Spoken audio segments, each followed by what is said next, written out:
The following program is sponsored by Friends of Life Outreach International. A lot of times when you hear about trafficking situations, they're making their victim feel like they have no value. But in my situation, he actually was saying, you do have value. It's what a man will pay for you. And so for me, it actually felt like a step up because I had believed I had no value. And then here he was saying, no, you do. You have value. These men will pay for you. Holly Christine Hayes not only survived a life of trauma and abuse, but she now helps other victims of trafficking find healing. Next on Life Today.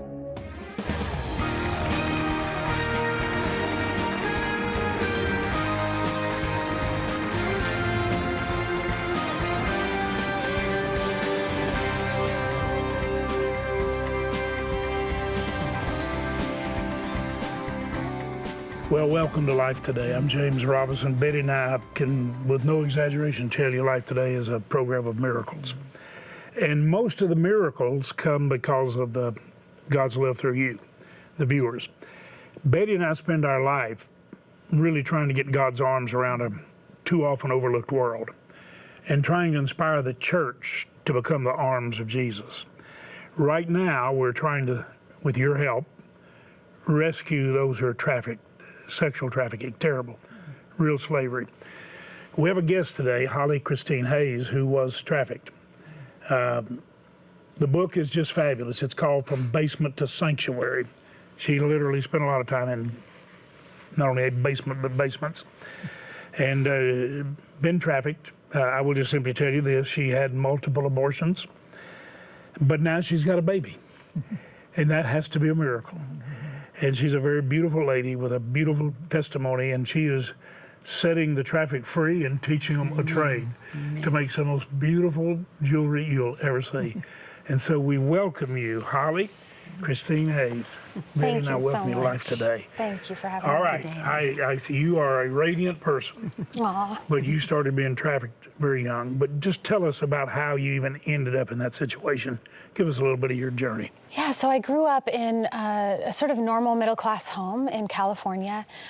Did not grow up in a Christian home, but there was some sexual abuse in my childhood. And I think from that moment, that really imprinted on me. It was a trauma that I didn't know I was carrying, but it affected every choice I made from that moment on. And then as I got into my teen years, my parents went through a divorce. And so the combination of those two traumas really set me up for just desperately wanting to escape. And because I didn't know my value or my true identity, the ways I found to escape were in drugs and alcohol and in sexual promiscuity and really all the things the world tells you to escape into, right? Being a high school student, it was normal, I thought, to do the things I did. It was normal to go to the parties. It was normal to get into sexual behavior. And having that trauma, I didn't have a normal reaction to it. For me, when I did those things, I took them to the extreme because I was so desperately trying to get out of my own head and so desperately trying to escape that pain. And so that spiraled downhill really quickly for me. By 15, I was drinking and using drugs every day. By 16, I had my first of 5 abortions and dropped out of high school. By 18, I was getting arrested all the time and ended up in multiple abusive relationships. Were you arrested because you were doing drugs or selling drugs? Yes. Both? I was actually never arrested for selling drugs, but I was selling drugs and had run-ins with the cops that actually helped me to kind of stop selling drugs. I got scared enough to stop, but I was engaged in those behaviors, even though I was never actually caught for them. If there's anybody watching now, though, you realize they're gonna come after me now. But yeah, by 18, I was in and out of jail and really living so far in the margins of life that I was being overlooked in a lot of ways. My parents had pulled out of my life, really making a decision to do some tough love and let me hit bottom. And at 19, I met my trafficker. And I thought he was going to be my savior.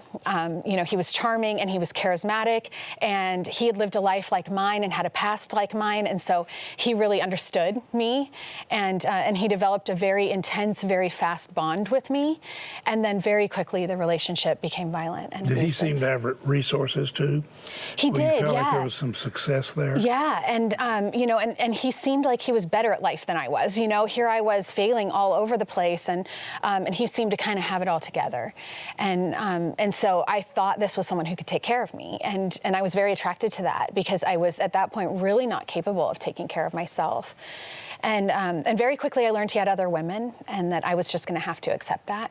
And so that was a real heartbreak. But something about that competition actually put me in a headspace of wanting to please him and wanting to be his favorite, wanting him to choose me over the other women, and ultimately wanting him to take care of me. About a year into the relationship, he started suggesting that I was so valuable and didn't know how valuable I was. And, a lot of times when you hear about trafficking situations, they're making their victim feel like they have no value. But in my situation, he actually was saying, you do have value. It's what a man will pay for you.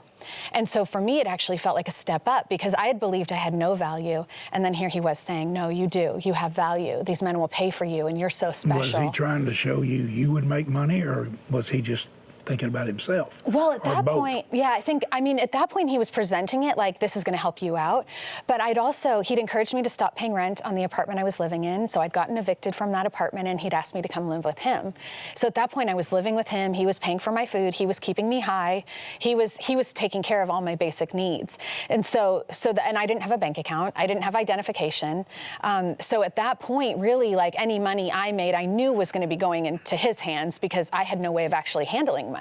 I didn't have those, I didn't have the bank account or the structure to even take money. Well, let me ask this question. When I see where you are, and you were attractive, and so he was using you. It's building his account. Did you know he was using the other girls the same way? It wasn't just you being trafficked; they were being too. I actually didn't even know I was being trafficked. At the time, well, first of all, this was 20 years ago. So this was all happening before there was really language around trafficking. And I was so confused and manipulated in that relationship that I thought he was my boyfriend. And I thought he was helping me out. And I thought he was cheating on me with the other girls. And I had no idea what was actually going on. But was he trafficking them?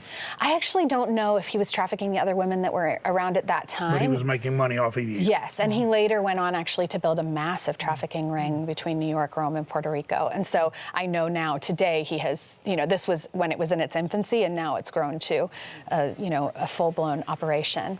Where do you get from basement to sanctuary? Give us an understanding of why that title is important to you. Yeah, so on February 10th of 2001, this man had actually kicked me out because I stopped showing up for the jobs he was lining up for me. I hated it, and it was humiliating and awful, and so I kept getting drunk and high and not showing up. And so I ended up homeless, and I was on the floor of a public bathroom, and I was watching my tears hit the floor. And I just said 3 words. I said, God, help me. And I'd never believed in God. I didn't know any God people. I'd never seen this show.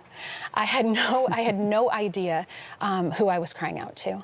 But that very night, I ended up meeting someone who got me into a recovery program.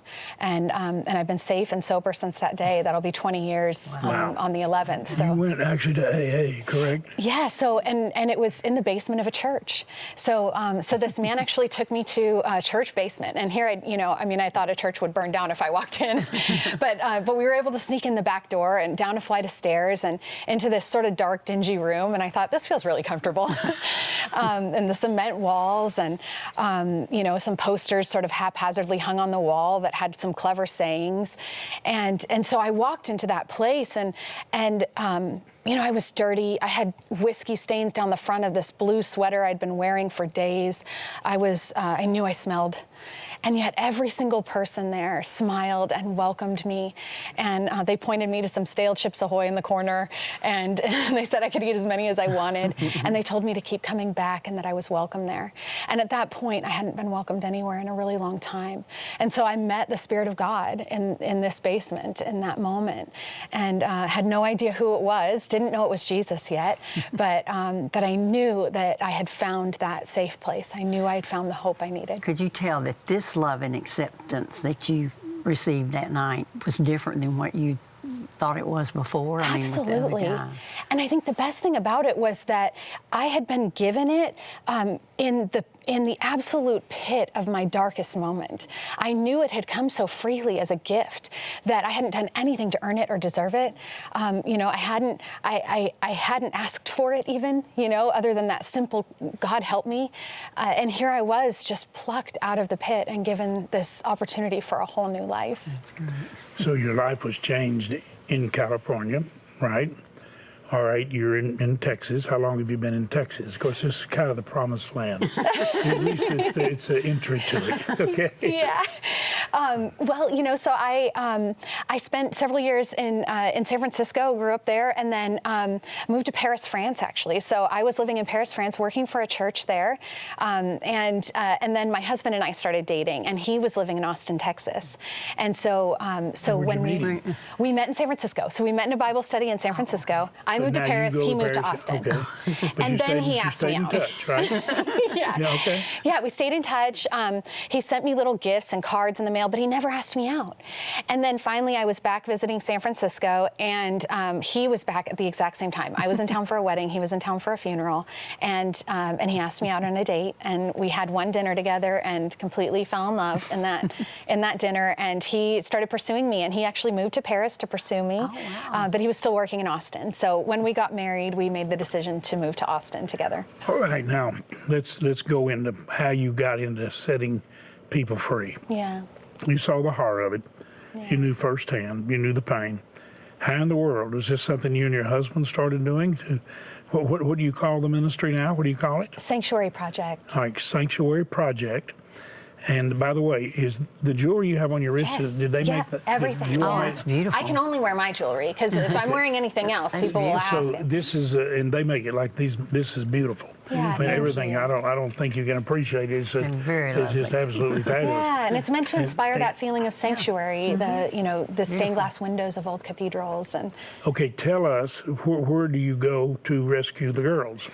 well, so backing up a little bit and just how it started, I spent a lot of years working and volunteering in the anti-trafficking world, doing really similar stuff to what you guys do in Southeast Asia. I was visiting ministries there, and there was an organization there in Thailand that was bringing the girls out of the brothels and then training them to make jewelry. And I saw this really beautiful community of women sitting together in a circle who all understood what they'd been through, and all day long they were making beautiful things. And they would finish a piece and hold it up, and the other girls would say, "Oh, it's so beautiful." And I could see this sense of self-esteem and joy and pride whelming up in them as they made beautiful things all day long.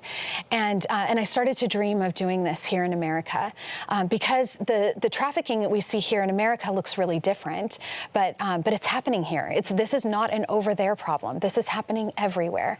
It's happening right here in all of our cities.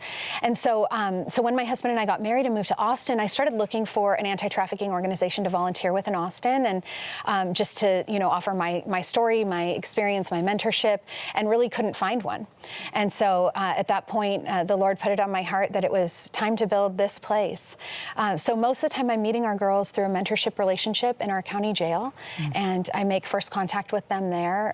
A lot of times they've been arrested for prostitution, but it's actually a trafficking case, so we're able to advocate for them and help them maybe press charges against their trafficker or get their charges reduced or released, and then we're bringing them, hopefully getting them into safe housing, to a safe house in our community, and then we're bringing them in and training them to work for us. I think this is just awesome. It's an answer to prayer. Thank you, God.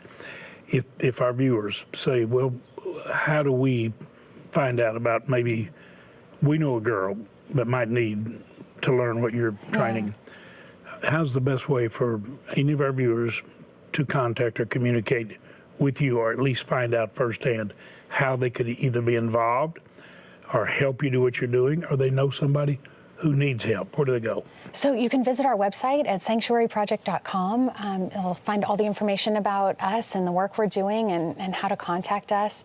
If there's someone in your life who's being trafficked, I think the first step would be to reach out to the human trafficking hotline so they can get all the resources they need. But please do reach out to us and let us know as well. Well, we have that address there. You can see on the screen. The book is From Basement to Sanctuary. The sanctuary right now, you have a church there that's like a home church. It's in Dripping Springs. What do you call it?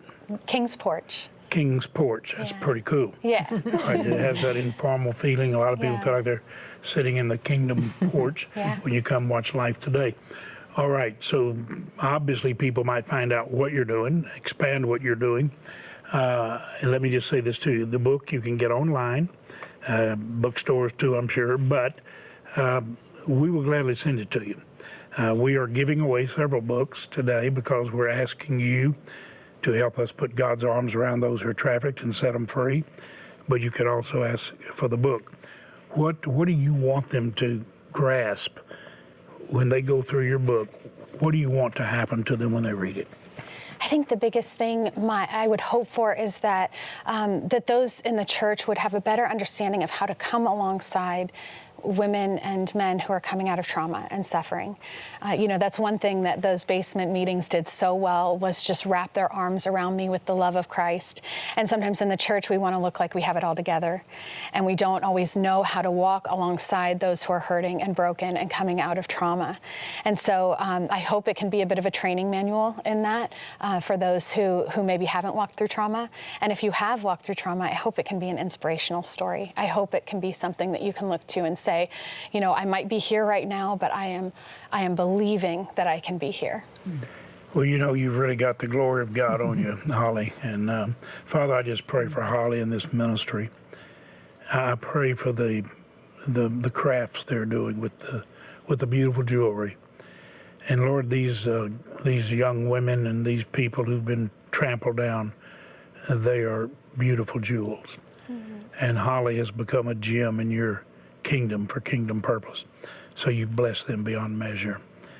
In Jesus' name. Let me just talk to our viewers a minute and just say, now there again, if you want to communicate with Holly in any way, support her. We could very easily send her a gift here. We do that all the time. When we see something effective, we encourage it. Let me make sure you understand this. James and Betty are kingdom witnesses all the time, everywhere. God has given us access, and really in my instance, let's say it's rather unique, Betty. Mm-hmm. He's given me access to people that most people could never talk to. National leaders, church leaders, business leaders, people so often overlooked, and yet God's given me access. Now what you need to understand is you're the reason that I'm able to go delivering the good news, the gospel. How in the world are they going to believe in whom they've not heard? How are they going to hear unless someone tells them, preaches, shares the witness?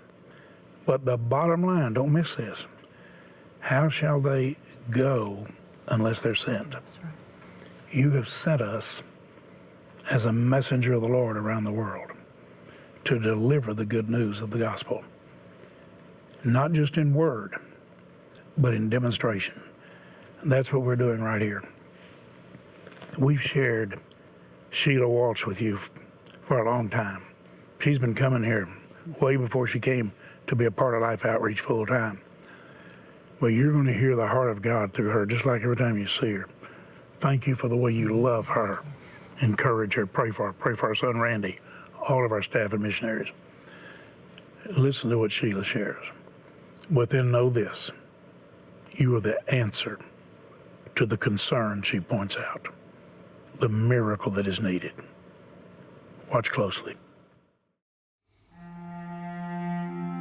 There's a little trick that's helped me through some of my darkest days in the field with Life Outreach International. I smile.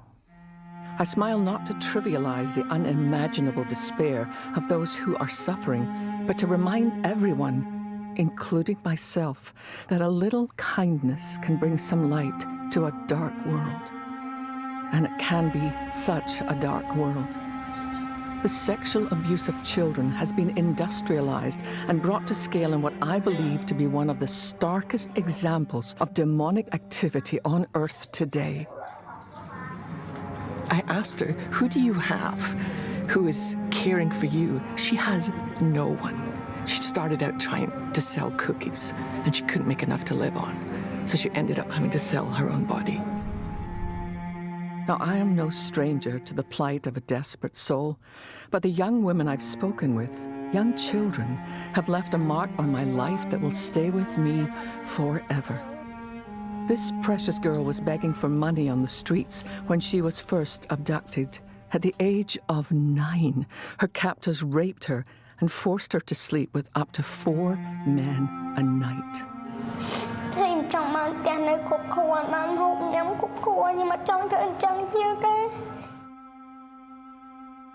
It's horrific to think of the unspeakable torment that children face, and I'm grateful when they survive it. But survival is a far cry from healing. God has given you and me the sacred power to help reach, rescue, and restore a precious life from the evils of human trafficking. Right now, the choice of whether to exercise that power is ours to make. Boy, you just want to take that precious little girl in your arms and just love her. And that's what we do with Rescue Life. It's what Holly has been doing with the rescue and really, you know, restoring by teaching a trade and making jewelry. Betty, didn't you just want to take that little girl and imagine somebody wanting to take those children and then that little girl getting trafficked when she's just trying to make a living. I don't know when you saw the translation and the words up that all she wanted was a home, a place to sleep and some food. And that's what we're doing with Rescue Life. We're giving them a miracle that little girl said she's longing for. And she said, I hated to go out at night when I know what's going to happen. I'm going to be abused. I'm going to be taken advantage of. I'm going to be thrown aside like a piece of meat, James. There's no easy way to say it. And then yet all she wanted was something to eat. And this is a little 9-year-old girl and a safe place. Well, honey, we have that place for you. With our Friends of Life Outreach, we want to show you that safe place. We want to give you food to eat, and we want to nurture you and give your heart, and bring healing to your heart and mind. And that is exactly what we've been able to do. When I say we, it's you. Betty and I faithfully give to every outreach we have. We actually pray many times, Lord, I pray we can give as much as is possible to give by anybody. But of course, we can't do what some of you do. Just like the wonderful people that so believe in this outreach that they put up a matching gift of $320,000. Now that's, I don't care who you are. That small group of people said, we so believe in this outreach. We so want to rescue these precious girls, precious children. And that's what we do. We reach them, we rescue them, we restore them, just as Holly Christine does, teaching a trade. It's beautiful. Would you right now, please, would you reach out and say, we're going to rescue one of them? The average is $128 per person. It'll be doubled. 128 will now rescue 2. $64 will be matched in rescue 1. I don't know what level you can come in at, but I'm praying every single one of you watching would be moved by the Spirit of God to put God's arms of love around someone that's been trafficked like a slave. We can totally set them free, give them a new future all over the world, and yes, right here in the States. Please, we have some gifts to send you that'll bless you. One of them, the great story of God's refuge as a journal, and then the incredible nutrition, the cure that comes from the various oils and so forth that we use, and Jordan Rubin has done a great job. Please, go get your bank card right now, would you? Go online or dial that number and make the gift God puts on your heart, knowing it'll be doubled. Thank you so much for doing it. Praise God for His love through you. Human trafficking is one of the world's darkest sources of criminal activity and money. As a result, children and young people are being abducted and sold at the hands of violent predators into a never-ending nightmare. Through Mission Rescue Life, you can reach out to warn children who are at the risk of being trafficked, rescue those already enslaved, and restore young lives, giving them a future.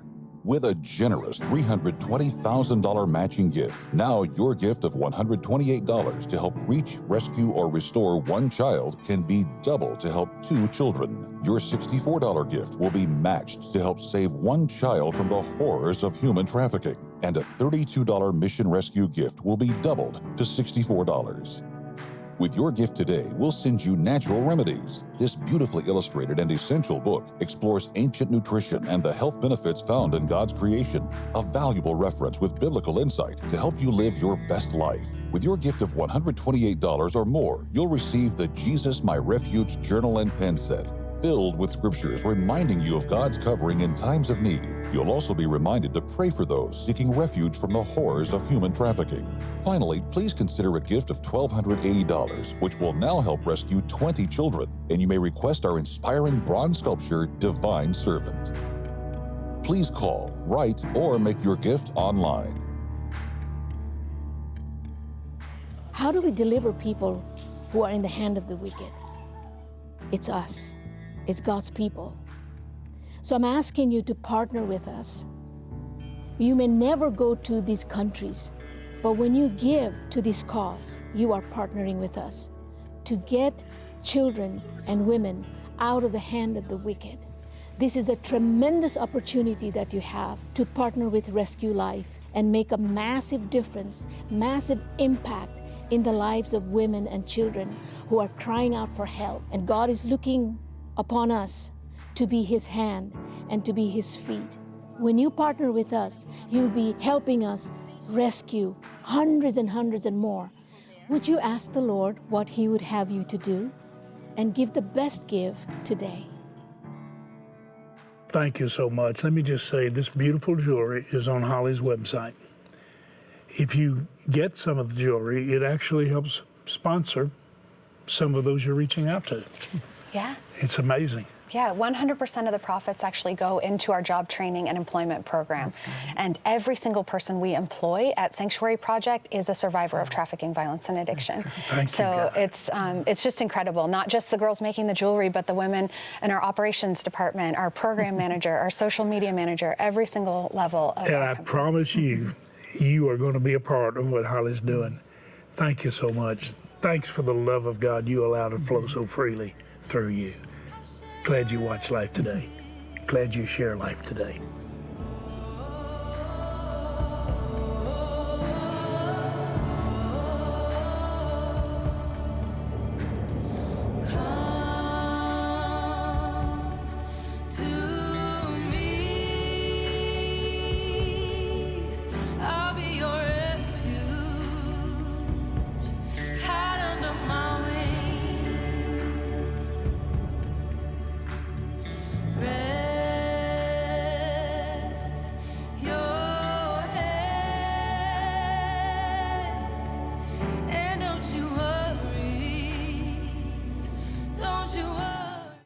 Lose your life for kingdom purpose. And I'd never had that kind of relationship. To me, it was, okay, you do what's right, you obey, or I will get you.